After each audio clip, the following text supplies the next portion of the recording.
there were some concerns about civil rights in the service of search warrants in this case. Individuals who were relatives of some of these suspects, handcuffed, and weren't shown search warrants. What are your requirements to show somebody a search warrant when you go in their house looking for an individual? Do you have to show them a search warrant with the address and the individual you're seeking? So what I can tell you is that the search warrants that were issued by a judge for each and every location in this case were all issued with judicial approval. And much the way that grand jury proceedings are often kept secret to preserve the integrity of an investigation and to ensure that suspects are able to be apprehended safely, warrants, like grand jury indictments, are sealed. So all of the search warrants that were issued in this case have two components. There's the unsealed version, which is what the judge reviews, that always specifies a specific location and the specific items of evidence that law enforcement are searching for. There is then a sealed version of that warrant that is disseminated to the people that are found at the location where the warrant is being served. That version is sealed because, as you already heard, we have 7 individuals that are still at large. And when law enforcement goes about the process of serving warrants and trying to apprehend individuals, we can never be sure if we're actually going to find the person that we're looking for.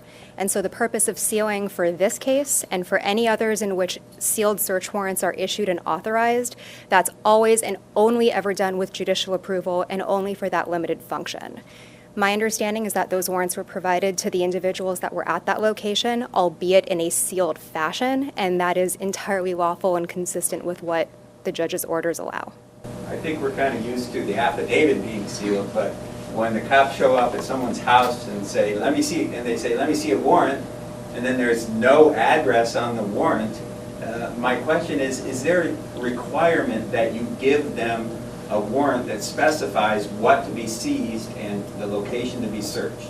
No, and sealing is always done, as I stated before, not by the whim of a law enforcement agent or not by the whim of a district attorney or any other individual. It's done in compliance with a court order by a judge that makes the determination that it serves the case to do so.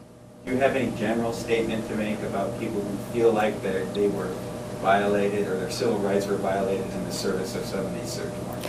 What I can say is that I cannot imagine how difficult it must be to be a family member who knows that an individual that lives with you or is close to you is involved in criminal activity, and I'm very sorry for the individuals who've been put through that position.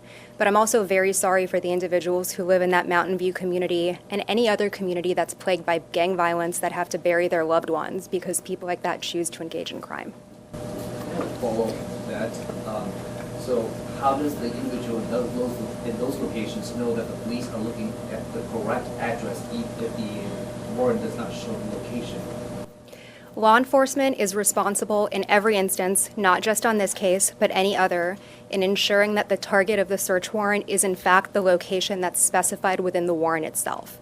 If law enforcement targets the wrong location, then that there's a remedy in court. There are motions that defense attorneys can file, but the onus is on law enforcement to make sure that they go to the right location, and that's their responsibility in every case.